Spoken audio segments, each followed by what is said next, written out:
Aujourd'hui, il m'a été demandé de nous entretenir sur un thème évocateur, un thème qu'on a maintes fois entendu.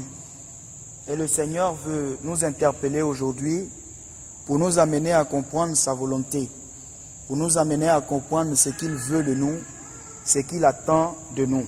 Alléluia. Et donc, comme la sœur le disait tantôt, disposons nos cœurs et laissons le Seigneur parler à nos cœurs, laissons le Seigneur faire du bien à nos vies, parce qu'il veut faire quelque chose pour nous. Paix et joie. Et donc je lis la parole de Dieu. Jésus dit alors aux 12, « Voulez-vous partir vous aussi ?» Simon-Pierre lui répondit, « Seigneur, à qui irions-nous? Tu as les paroles de la vie éternelle. » Je reprends la lecture. Jésus dit alors aux 12, « Voulez-vous partir vous aussi ?» Simon-Pierre lui répondit, « Seigneur, à qui irions-nous? Tu as les paroles de la vie éternelle. » Jean, le chapitre 6, le verset 67 à 68. Jean 6, 67 à 68. C'est une prédication que nous faisons aujourd'hui. Nous ne ferons pas d'écho.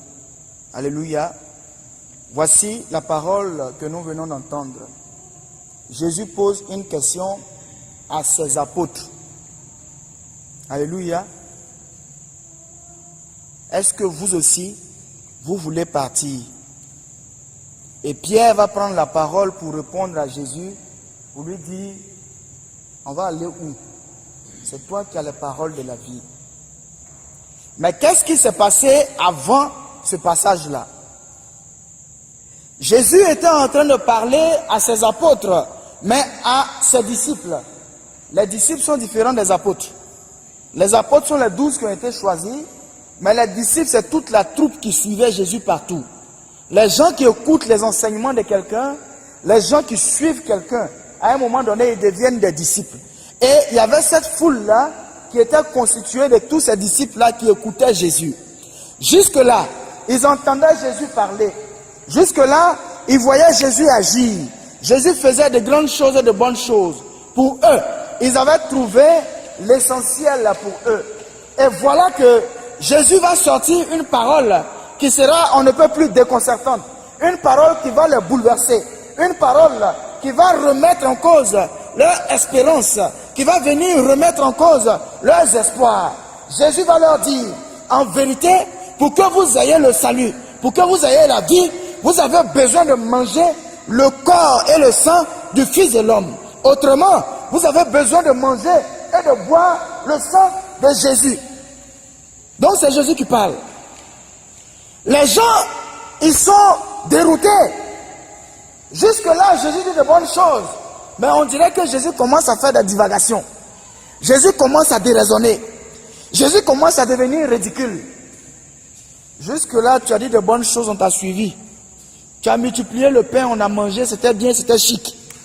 Tu as dit des choses, tu as guéri les malades, c'était bien. Mais quand tu veux que nous mangeons le corps du Fils de l'homme et que nous buvions son sang, tu es en train de nous emmener à être des vampires. Le vampirisme. Nous ne sommes pas des cannibales. Et cette pensée-là était choquante pour les gens qui suivaient Jésus. Alors, du plus grand au plus petit, ou bien si vous voulez du plus petit au plus grand, les gens ont commencé à se chercher. Ils ont commencé à se disperser. Ils sont tous partis. Et Jésus, après avoir regardé tous ceux qui étaient là, regardez les foules immenses qui entouraient Jésus, pendant que Jésus parlait partout, et tous ces gens-là se sont tous retirés, ils sont partis. Et juste une poignée de 12 personnes est restée à côté de Jésus. Et Jésus va leur demander, vous aussi vous ne voulez pas partir? Alors Pierre va leur dire, où est-ce que tu veux qu'on parte? C'est toi qui as la parole, qui as les paroles de la vie. À qui irions-nous? Alléluia.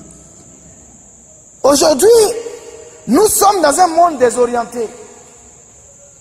Les hommes, à une époque de leur vie, ont besoin d'être orientés. Quand tu es jeune, même les adultes, à un moment donné, tu te poses des questions. Tu veux savoir où est-ce que tu veux orienter ta vie pour être le plus en paix avec toi-même, pour être le plus à l'aise, avoir le bonheur. Aujourd'hui, nous courons, nous cherchons le bonheur. Et c'est normal d'ailleurs. On cherche ce qui va nous rendre heureux. On cherche ce qui va nous donner la paix du cœur. On cherche ce qu'il y a qui va nous donner la tranquillité intérieure. Ce qui nous amène parfois à nous promener un peu, comme des abeilles qui vont bitumer sur des fleurs pour chercher du nectar. Quand l'abeille vient se poser sur cette fleur, elle va sucer le nectar. Après, elle n'est pas satisfaite. Elle se lève, elle va se poser sur une autre fleur pour sucer le nectar. Et c'est de fleur en fleur que l'abeille va partir.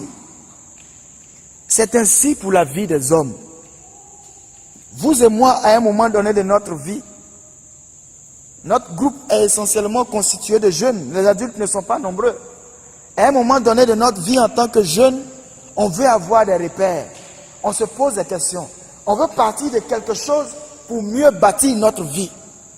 À l'époque de Jésus, ces gens-là qui suivaient Jésus partout, ils avaient besoin de donner une orientation à leur vie.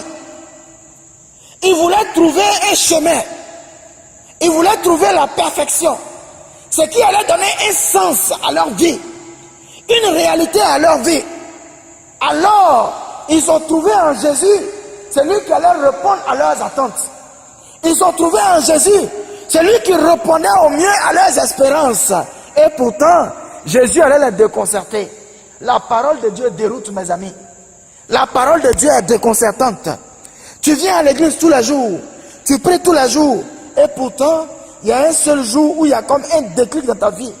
On te dit quelque chose qui va te dérouter. On dirait que ce n'est pas le même Jésus que tu suis. Tu viens à l'église. Jusque-là, tout allait pour toi. Mais depuis un certain moment, quand tu pries, ce n'est que le désert. Quand tu pries, ce n'est que la galère. Depuis un moment, quand tu pries, tu ne vois rien à l'horizon. Quand tu regardes ta vie ressemble à la monotonie. Tu ne bouges pas, tu piétines. Tous les jours, c'est la même chose. Tu te poses des questions. Où est-ce que je dois m'orienter? Vers où est-ce que je dois aller? À l'époque de Jésus, il y avait des gens qui étaient importants, qui étaient influents. Avant Jésus, il y a eu de grands hommes. Après Jésus, il y a eu de grands hommes. Des gens qui avaient une philosophie. Des gens qui enseignaient un certain message. Et les gens parfois couraient pour aller vers ces hommes-là, pour trouver solution à leurs problèmes. Mais bien de fois, ils n'ont pas trouvé la solution. Avant Jésus, 60 ans environ avant Jésus, avant que Jésus ne vienne, il y avait un monsieur qu'on appelait Oni. Oni était un grand homme. Un homme qu'on appelait en fait, il était comme un magicien. Les gens voyaient en lui un serviteur de Dieu. Il était tellement fort qu'il attirait beaucoup de foule. Quand il vient devant la foule, il va tracer un cercle et il se met dans le cercle. Et puis il va dire, tant que Dieu n'a pas exaucé telle prière, moi, Oni, je ne sors pas du cercle. S'il veut, il n'a qu'à pleuvoir, qu'il pleuve des cordes, que la neige tombe, mais je ne bougerai pas d'ici. Et Dieu agissait. Les gens voyaient en lui la solution à leurs problèmes. Les gens voyaient en lui celui qui allait être la solution, qui allait apporter la vie, le bonheur dans la vie des gens. Les gens ont suivi Oni. À un moment donné, ils n'ont pas trouvé la solution qu'il leur fallait. À un moment donné, ils n'ont pas trouvé ce qu'il leur fallait. Après Jésus, il y a eu un autre homme. Il s'appelait Anania ben Dossa. Anania ben Dossa était un homme très pieux, un juif, qui était fortement attaché à Dieu. Et cet homme-là, il a fait beaucoup de miracles. Dieu l'avait doté d'un puissant charisme de guérison. Il guérissait les malades. Il a fait des miracles extraordinaires. Il a prié un jour pour que Dieu envoie quelque chose du paradis pour lui. Dieu lui a envoyé le pied d'une table en or depuis le paradis. C'est venu sur lui. Les gens étaient émerveillés. Mais à un moment donné, les gens n'ont pas trouvé la solution pour eux. Au début, ils étaient attirés par les miracles. Mais à un moment donné, ils ont compris que leur être intérieur avait besoin de quelque chose qui était plus que le miracle. La parole de vie. Quand Jésus est venu, il est vrai que Jésus a opéré des miracles. Il est vrai que Jésus a opéré des signes. Mais ce qui marquait les gens, ce qui amenait les gens à changer de vie, c'était la parole qui sortait de la bouche de Jésus. C'était la parole qui sortait de la bouche de Jésus. Et aujourd'hui, autour de nous, les gens courent. Ils veulent donner une orientation à leur vie. Et parfois, ils pensent que c'est dans l'argent qu'ils vont trouver la solution.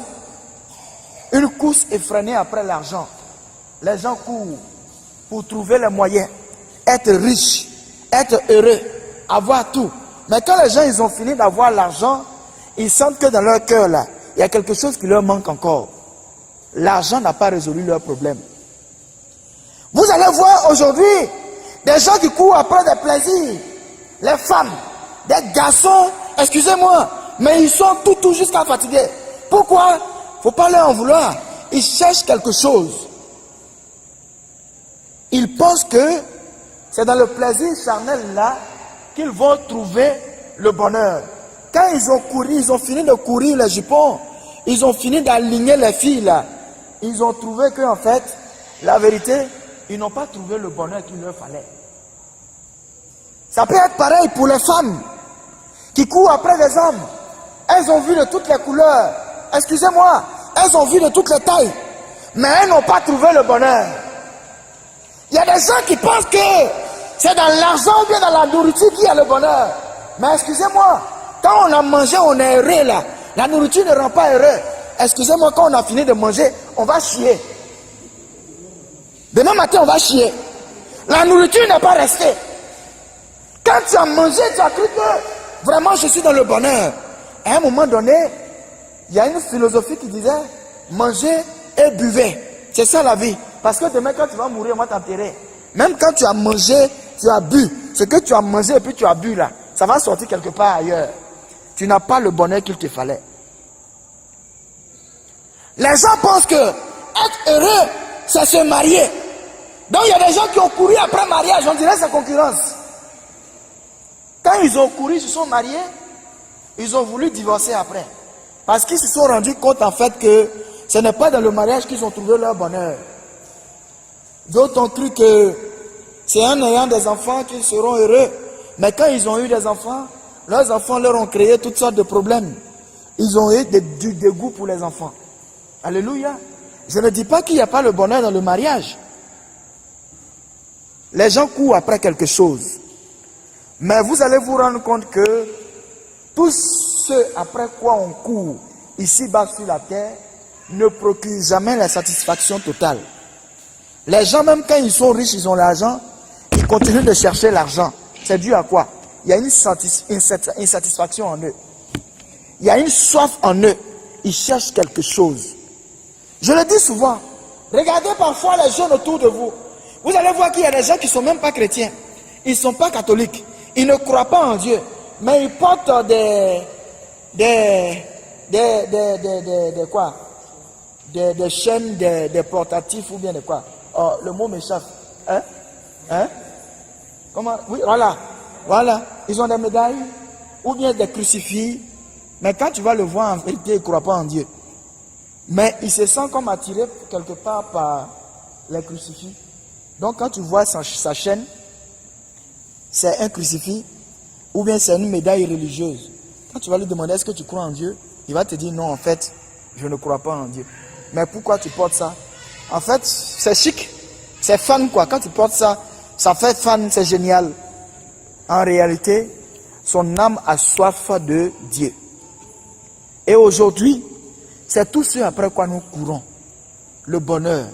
On cherche le bonheur par tous les moyens. Et on ne trouve pas le bonheur. Mes amis, quand Pierre dit à Jésus, à qui irions-nous? Il dit qui? À qui? Jésus leur demande, vous aussi, vous ne partez pas. Partir mentionne un mouvement. On part vers quelque chose. On part chercher le bonheur. Jésus leur demande, vous aussi, vous n'allez pas chercher le bonheur? Quand vous êtes venus chez moi, vous avez été découragés parce que vous avez cru que je vais vous apporter les choses telles que vous le vouliez. N'est-ce pas que la parole de Dieu est déconcertante? Tu es chrétien, tu es chrétienne, tu viens à l'église, bien que tu communiques tous les jours, bien que tu te confesses régulièrement, tu vis ta chasteté, toi tu ne cherches pas garçon, tu ne cherches pas femme. Mais ce n'est pas pour autant que tes problèmes sont finis. Être chrétien, mes amis, ne nous vaccine pas contre les épreuves de la vie. Être chrétien ne nous vaccine pas contre les épreuves de la vie. Ce n'est pas parce que tu es devenu chrétien que tu vas penser que tu vas devenir plus riche que ton voisin qui est musulman. Je suis désolé. Ça peut vous choquer, mais c'est la vérité. Jésus n'a pas promis de donner l'argent aux gens. Jésus n'a pas promis de donner la richesse aux gens. Jésus a promis de donner quoi? Le salut de ton âme. Les gens courent après tout, mais ils oublient l'essentiel. Aujourd'hui, on naît différemment. Tu peux naître d'une famille riche. Quelqu'un peut naître d'une famille pauvre. Mais la finalité qui nous lie, c'est que quand on va mourir là, on va pourrir dans un tombeau tous de la même façon. On va schlinguer, on va se sentir grave. Que tu sois riche ou pauvre, c'est le même parfum de cadavre là qui va se dégager de la tombe. Il n'y a pas de différence. Les hommes ne naissent pas égaux, mais quand ils meurent, ils sont égaux. On ne pense pas à cela. Quand on passe aujourd'hui, on regarde autour de nous. Les gens sont bien. Les gens parfois font le malin, mais ils ne pensent pas que demain ils vont mourir. Je ne suis pas venu pour mettre la tristesse dans votre cœur, mais je suis venu pour attirer votre attention sur ce qui est essentiel, sur ce qui est important. À un moment donné, les gens ont pensé, ou bien les gens continuent de croire que l'Église catholique empêche les gens d'être riches. Comme si l'Église catholique empêche les gens d'être heureux, d'être dans le bonheur. Ce n'est pas ça. L'Église catholique amène les gens à ne pas s'attacher à ce qui va passer, mais à s'attacher à ce qui est essentiel, à Dieu. C'est pourquoi vous allez voir tous les saints dont parle l'Église, ces grands saints, ces hommes qui étaient marqués de l'empreinte de Jésus, ne sont pas restés attachés à leurs biens, mais ils se sont détachés. D'autres sont devenus moines, d'autres sont allés vivre seuls dans le désert. Pourquoi? Parce qu'ils ne voulaient pas rester attachés aux biens de ce monde. Ils cherchaient à être attachés à celui qui est le pourvoyeur de tous les biens, Jésus de Nazareth seul. Aujourd'hui, ils sont morts, mais ils sont encore vivants dans le monde. Ils sont encore vivants. L'éternité a commencé ici-bas. On parle d'eux. Quand je vois une femme comme Mère Teresa de Calcutta, elle a été récemment béatifiée. Mais une femme qui est bulgare, elle a quitté, elle est albanaise, pardon, elle a quitté son pays, elle a quitté ses parents, elle est allée où? En Inde. Il y a la pauvreté en Inde, mes amis. Quand on parle de pauvreté en Côte d'Ivoire, vous pensez que c'est vous qui êtes pauvre. Il y a des gens qui sont plus pauvres que vous. Suivez les documentaires sur l'Inde, vous allez voir, les gens sont pauvres. Ils vivent en dessous, excusez-moi, mais il y a des gens qui vivent comme des sous-hommes. Quand on les regarde là, il y a des gens qui ressemblent à des loques humaines. Une loque humaine, vous savez ce que c'est? C'est un paria, quelqu'un qui manque de tout. Comme les fous, excusez-moi du terme. Les gens que vous voyez dans la rue comme des fous, ils dorment, il pleut, il est là, il est recroquevillé. Les gens vivent comme ça parfois en Inde. Elle a quitté la richesse de son pays pour aller habiter avec des pauvres, pour devenir pauvre avec les pauvres. Elle a abandonné tout ce qui pouvait être moyen de richesse pour elle. Elle a abandonné ce qui pouvait être moyen de gloire pour elle. Et elle a habité avec des pauvres. Elle s'est sacrifiée pour les pauvres. Elle faisait tout pour les pauvres. Les gens ne l'ont pas comprise. Les gens n'ont pas compris pourquoi elle agissait comme ça. Elle avait compris l'essentiel. S'attacher à Jésus, à celui qui est Dieu, à celui qui est la vie, celui qui est le plus important. Aujourd'hui, on parle d'elle encore comme la mère qui a fait beaucoup de bien aux gens. Les biens après lesquels tu cours aujourd'hui, tu vas les laisser ici un jour. Je ne vous demande pas de ne pas chercher la richesse. Je ne vous demande pas de ne pas chercher l'aisance matérielle, l'aisance financière. Mais je vous demande, bien-aimés, que l'on puisse tourner son cœur réellement vers l'essentiel qui est Dieu, vers l'essentiel qui est le Christ, vers l'essentiel qui est Jésus qui donne la vie. Quand tu as trouvé l'essentiel, le reste vient. Souvenez-vous de ce qu'il dit en Matthieu. Cherchez d'abord le royaume des cieux. C'est pas ce qui a été prêché la dernière fois. Cherchez d'abord le royaume des cieux et toutes choses vous seront données en surabondance. La loi de la richesse matérielle, la loi de la richesse, de la gloire est rattachée à un principe unique. Ce principe-là, c'est l'attachement à Dieu. Si tu n'es pas attaché à Dieu, tu auras beau être riche, mais ton cœur ne sera jamais en paix. Tu auras beau avoir l'argent, mais ton cœur ne sera jamais en paix. Il y a des gens qui ont l'argent, qui dorment dans des grands châteaux, mais ils ne dorment pas en paix. Ils n'ont pas le bonheur qu'il leur faut. Ils n'ont pas le bonheur qu'il leur faut. Quand tu les envies pour rien.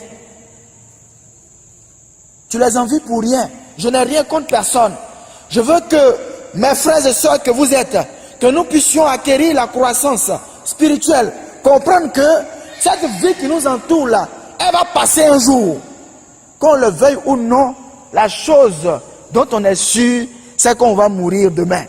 Demain c'est quand? C'est dans 10 ans, c'est dans 20 ans, c'est dans 15 minutes, c'est dans 1 heure, tout dépend de Dieu. Mais quand tu vas mourir, qu'est-ce que tu vas dire à Dieu? Qu'est-ce que tu vas dire à Dieu? Vous êtes déjà allé au CHU? Vous êtes déjà allé au CHU? Allez aux urgences médicales. Quand vous êtes aux urgences médicales, chaque jour que Dieu fait, excusez-moi, il y a les gens de la morgue là, les croque-morts là, qui font circuler leur civière, leur caisse là. Quand tu as arrêté et puis tu entends, c'est une caisse. On vient ramasser un pour l'envoyer en chambre froide. Quand tu vois des scènes comme ça, tu réalises que la vie là, elle n'est rien. La vie ne tient qu'à un fil. La vie ne tient qu'à un fil. C'est pourquoi, mes amis, je veux que nous cherchions l'essentiel. Les miracles vont passer. Les guérisons vont passer. Tu as don de pousser les bras des gens. Tu as don de pour faire pousser les bras des gens. C'est bien. Quand tu pries pour les muets, ils parlent. C'est bien. Quand quelqu'un est paralytique, quand tu lui imposes la main, il marche. C'est bien. Mais demain, tu mourras. Tu mourras. C'est l'attachement de ton cœur à Jésus qui va compter à ce moment-là. Dieu ne regardera pas les miracles que tu auras opérés. Ce ne sont pas les signes que tu auras accomplis. Mais c'est ton cœur avec Dieu qui parlera. C'est ton cœur avec Dieu qui parlera. C'est pourquoi Pierre dit, à qui irions-nous? À qui irions-nous? Le monde n'est que vanité. Le monde n'est que fumée. Tout ce qu'il y a autour de nous passera un jour. Mais celui qui restera, c'est Jésus qui restera. Un prêtre, il s'appelle Joseph-Marie Verlinde. C'est un moine. C'est le prieur de la communauté Joseph-Marie en France. Une communauté monastique. C'est un prêtre qui est diplômé de 3 doctorats. Il a un doctorat en philosophie. Il a un doctorat en théologie. Et puis il a un doctorat en chimie ou bien en physique, des choses comme ça. Quand il faisait son doctorat en chimie, il était avec un groupe de chercheurs. Et l'endroit où il travaillait, les gens se moquaient de lui. On lui disait, toi tu penses que c'est en étant chrétien là que tu vas réussir. Tu penses que c'est en étant chrétien là que tu vas t'épanouir. C'est faux. Et c'est de telle philosophie qu'on communique au monde aujourd'hui. On dit aux gens que pour réussir, ils n'ont pas besoin de s'appuyer sur la béquille religieuse. Ils n'ont pas besoin de s'appuyer sur Jésus ou bien sur la foi. Pour réussir, ils ont besoin d'aller visiter ou bien d'aller patauger dans les conneries comme les sectes, les sciences ésotériques, la magie, la sorcellerie. Et le père Marie-Joseph Verlinde est allé se promener, il est allé se promener dans le bouddhisme. Il s'est promené dans l'hindouisme. En Inde là, ou bien en Asie, c'est l'endroit où il y a le plus grand paganisme au monde. Ils ont plus de combien de millions de divinités? Chez eux, arbre est Dieu. Éléphant est Dieu. Poisson est Dieu. Il y a coq qui est Dieu. Il y a tout ce que vous voulez à son Dieu. Vous comprenez? Le Père Joseph allait tourner là-bas. Parce qu'il n'avait pas la paix intérieure. Il cherchait. On lui avait dit que ce n'est pas à l'église catholique que tu seras heureux. Il allait se promener. Il a fait du yoga. Il a fait de la méditation transcendantale. La méditation transcendantale, là, vous savez ce que c'est? C'est une sorte de méditation sur soi, on se concentre. Et puis on essaie de libérer son âme de son esprit. Et puis à un moment donné, on t'apprend à sortir de ton corps pour aller te balader. Oui, oui. Il a fait du yoga. Le yoga, on en parle aujourd'hui. J'ai écouté un imbécile un jour qui parlait à la radio. Et puis on lui permet de parler des conneries comme ça sur une radio chrétienne. Ok? Sur une radio chrétienne. Non, le yoga, c'est des exercices de relaxation, mais en même temps, on communique des énergies. Si tu es malade, on va te communiquer une certaine énergie. Tu vas retrouver la guérison. Mais vous savez ce qu'il y a dedans? Quand on pratique le yoga, ou bien la méditation transcendantale, il y a ce qu'on appelle dans les religions asiatiques là, vous avez déjà entendu ça, ce qu'on appelle les chakras. Les chakras, en fait, ce n'est rien d'autre que des zones d'énergie qui sont positionnées à certains endroits de l'âme humaine. Et plus tu fais certains exercices, pas exercices spirituels, hein, mais plus tu fais certains exercices de méditation, ces portes-là s'ouvrent. On dit que les chakras sont ouverts. Donc, à certains endroits, quand le gars il a ouvert certains chakras, il y a certaines énergies qu'il peut percevoir, donc il peut guérir les gens, ou bien lui-même il peut être guéri, il peut avoir la paix intérieure. Mais en fait, le père Joseph-Marie Verlaine, quand il a fait cette expérience-là, il s'est rendu compte en fait que, au lieu de s'ouvrir à l'énergie qui va lui donner le bonheur, les chakras qui se sont ouverts dans sa vie, là, les démons sont venus entrer à la place. Un jour, il va s'asseoir dans une chapelle pendant que les gens sont en train de dire la messe. Pendant qu'il est assis à sa place, quand le prêtre est en train de parler, il sent dans son corps qu'il est énervé. Et puis il y a une voix qui lui parle, il faut sortir. Tu es assis là, un imbécile comme ça, il parle là, tu l'écoutes pourquoi? Lève-toi, tu vas sortir. Il n'a pas compris ce qui lui arrivait. Il est resté là, il s'entêtait au point où, à un moment donné, il a senti comme dans son corps qu'il y a des choses qui bougent. C'était les démons en fait qui étaient dérangés par la présence de Jésus. Le père à l'hôtel a remarqué un monsieur qui était assis là, qui était gêné, qui était dérangé. Après, le père qui n'était pas encore prêtre, il va voir le père qui a célébré la messe pour lui dire, écoute mon père, tout à l'heure pendant que vous étiez en train de parler, voilà ce qui m'est arrivé, j'ai pas compris. Et ce prêtre là qui a célébré la messe, qui avait l'habitude de ces choses là, va lui dire, est-ce que tu n'as pas pratiqué des sciences ésotériques, tu n'as pas flirté avec la magie, les conneries comme ça? Si, j'ai été en Inde, j'ai fait du yoga, j'ai fait des pratiques bizarres pour avoir le bonheur.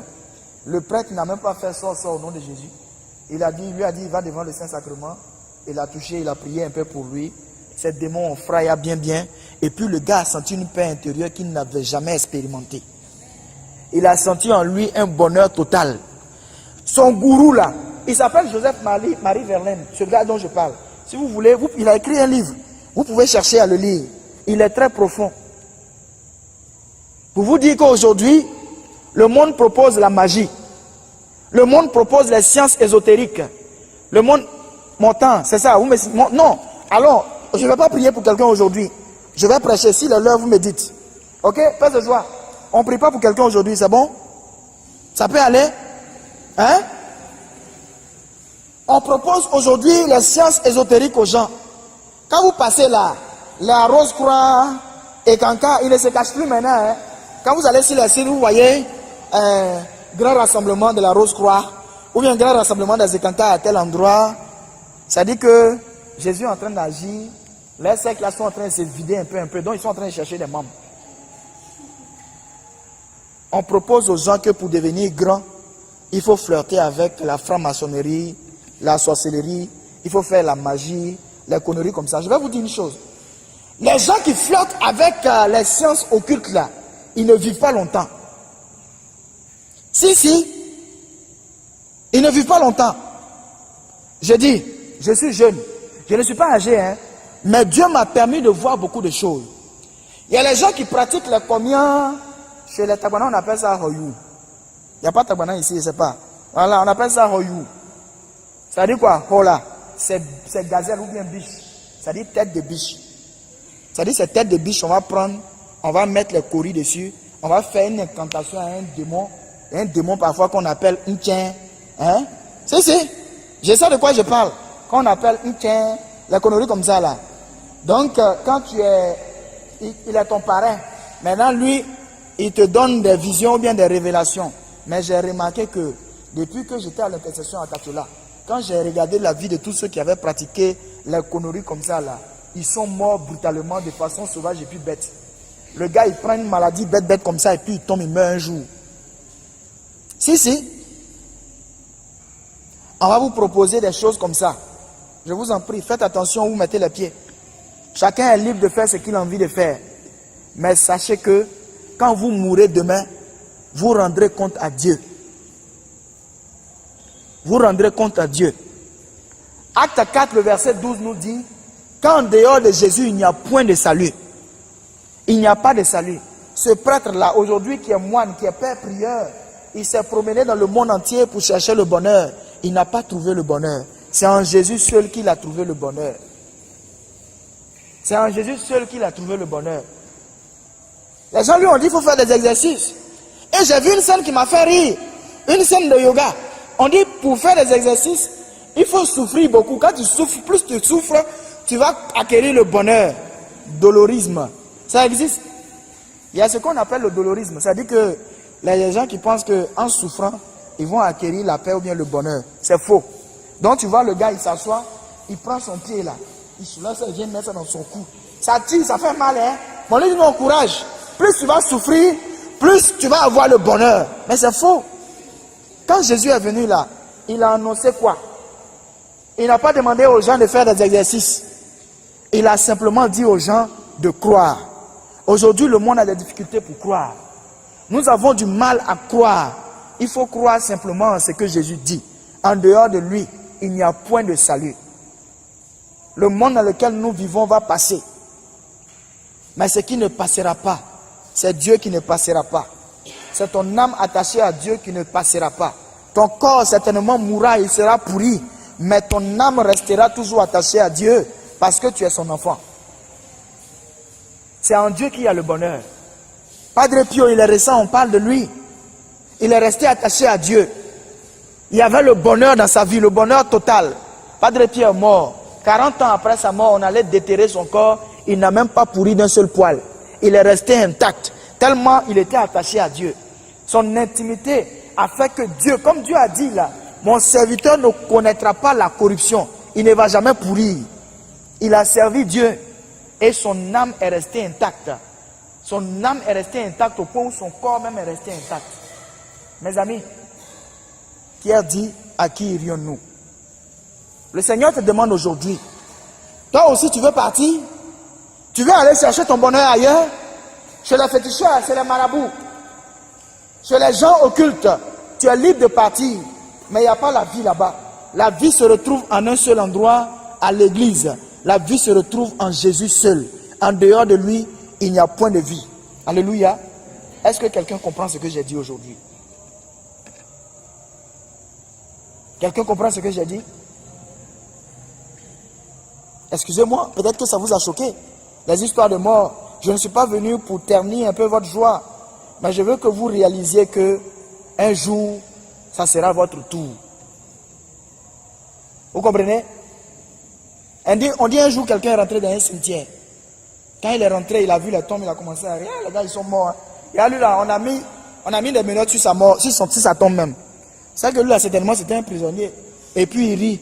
À un moment donné, il est arrivé sur une tombe et il a vu un écriteau sur la tombe. Et c'était écrit, j'étais comme toi avant. Quand il a lu ça, quelque chose s'est passé en lui. Il a lu, j'étais comme toi avant. Est-ce que vous comprenez cette phrase-là? Toi, tu es là, tu es en train de chuter la tombe, non? Celui qui a couché dans la tombe, il te dit qu'il était comme toi. Quand il rentrait au cimetière, il riait aussi. Il chutait la tombe, il venait s'asseoir. C'est bien, c'est bien parolé. Demain, tu seras à sa place. Et puis quelqu'un d'autre viendra faire la même chose. Il lui dit, j'étais comme toi avant. Pensez à votre lendemain. Pensez à votre lendemain. Entretenons une vie avec Dieu. Une vie de conversion perpétuelle. Une vie de changement perpétuel. Avoir beaucoup de go là, il n'y a rien dedans. Avoir beaucoup de gars là, il n'y a rien dedans. Il n'y a rien dedans. Les gens, ils filent, on dirait train à haute vitesse, TGV. C'est-à-dire quand ils passent la ligne là, il a ligne les filles là. Si. Ou bien les filles, elles sont la tombeuse des garçons. Celle-là, elle ne vaut rien. Son mari là, il a fini avec ça. C'est bien, tu peux avoir fini avec ça. Mais pense à demain. Demain, on te posera des questions. Je ne sais pas pourquoi, mais le Seigneur a voulu que j'insiste sur cet aspect-là. Aujourd'hui, tu es vivant. Peut-être que c'est dans 1 minute. Quand on sortira d'ici, on vous dira le berger Flavien est tombé à la porte, il est mort. Vous dites ça froulaille, c'est vrai. C'est bien, vous dites ça froulaille. Mais ça va arriver. N'est-ce pas? Un jour, à côté du Super, là, il y a un monsieur qui passait à moto. Il était à moto. Il roulait sur sa moto, Jakarta ou bien X1 là. À un moment donné, il a commencé à ralentir. Il s'est arrêté doucement et puis ils ont vu le gars descendre. Et puis il est tombé doucement. Il n'est pas blessé, hein. On a cru qu'il avait tension. Quand ils sont venus, il était mort. Il était mort. Vous croyez que c'est en dormant seulement on meurt? Hein? Non, excusez-moi, je n'ai pas envie de gâcher votre joie. Vous croyez que c'est en dormant seulement qu'on meurt? Si on vous a dit ça, c'est faux. Il y a des gens qui sont sortis de chez eux. Ils ont dit qu'ils partaient au travail, ils ne sont jamais revenus à la maison. Leurs enfants les attendaient à la maison. Un véhicule les a percutés sur la route, ils sont tombés, ils sont morts là. Quelqu'un s'est levé, elle a dit je vais au marché. Et un jour ça m'a fait mal. J'allais au travail, au carrefour de l'habitat de la caisse. C'est un grand rond-point. Une dame qui allait déposer son enfant à l'école. Elle retourne de l'école, elle a été percutée par une benne. Elle est morte là. Son enfant était assis à l'école là-bas. Il ne sait même pas que sa maman est morte. Elle allait déposer son enfant. Mes amis, prenons nos vies au sérieux. Il y a des choses dans le monde qui sont importantes. Il y a des choses après lesquelles nous courons. Mais ce qui est essentiel, c'est notre vie avec Dieu. Que tu sois protestant, que tu sois évangélique, que tu sois franc-maçon, que tu sois sorcier, tu vas mourir un jour. Quand tu vas mourir, il y a un monsieur qu'on appelle Dieu, le grand barbu. Tu vas aller le voir vis-à-vis, il va te poser des questions. Il va te poser des questions. Le Seigneur nous interpelle tous aujourd'hui. Il nous interpelle tous aujourd'hui. Qu'on puisse soigner la qualité de notre relation avec lui. Le Seigneur ne nous promet pas que nous serons toujours dans la joie. Mais la joie est le partage des enfants de Dieu. Celui qu'on a suivi s'appelle Jésus. Il est mort à la croix, on l'a chicoté. On l'a cloué sur un bois, on l'a mis nu. C'est un gars comme ça que vous et moi nous avons suivi. Donc quand ça chauffe là, il ne faut pas dire, hé Dieu. Le gars qui a suivi là, on l'a mis sur bois nu. Le Seigneur nous appelle aujourd'hui. Il nous appelle. Peu importe ton rang social. Peu importe ton salaire. Peu importe le nombre de maisons que tu as construites. Peu importe tout ça. Un jour, ton heure arrivera. L'heure de vérité. À qui irions-nous? C'est toi qui as les paroles de la vie. Qui a été dans la révélation. C'est Jésus qui est la vie. Restons attachés à Jésus parce que c'est lui seul qui va apporter la plénitude à nos âmes. C'est lui seul qui va apporter le salut à nos âmes. Alléluia. Que le Seigneur nous aide à pouvoir entrer pleinement dans cet attachement-là avec lui. À pouvoir laisser nos âmes être touchées par son amour. À pouvoir vivre une vie de conversion perpétuelle.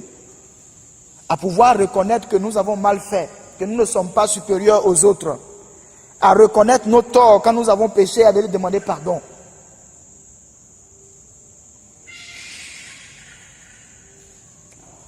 Paix et joie. Nous allons prendre un temps de silence. Chacun va laisser un silence dans son cœur. L'Esprit Saint est déjà présent ici. Chacun va laisser l'Esprit Saint toucher son cœur. Comme des vagues d'amour, l'Esprit Saint qui se met en mouvement, il est déjà là. C'est un cœur à cœur avec lui. Tu as entendu certainement la parole de Dieu. J'ai dit des choses peut-être importantes. J'ai dit des choses qui ne sont pas peut-être importantes pour illustrer mon message. Mais le Seigneur a ce qu'il y a de plus important pour toi, qu'il met dans ton cœur. Alors dans ce silence-là, fais un cœur à cœur avec Dieu. Ce n'est pas ta guérison qui importe. C'est bien quand tu es guéri, mais ton âme guérie est mieux que ton corps guéri. Ton âme guérie est mieux que ton corps guéri. Fais un cœur à cœur avec le Seigneur.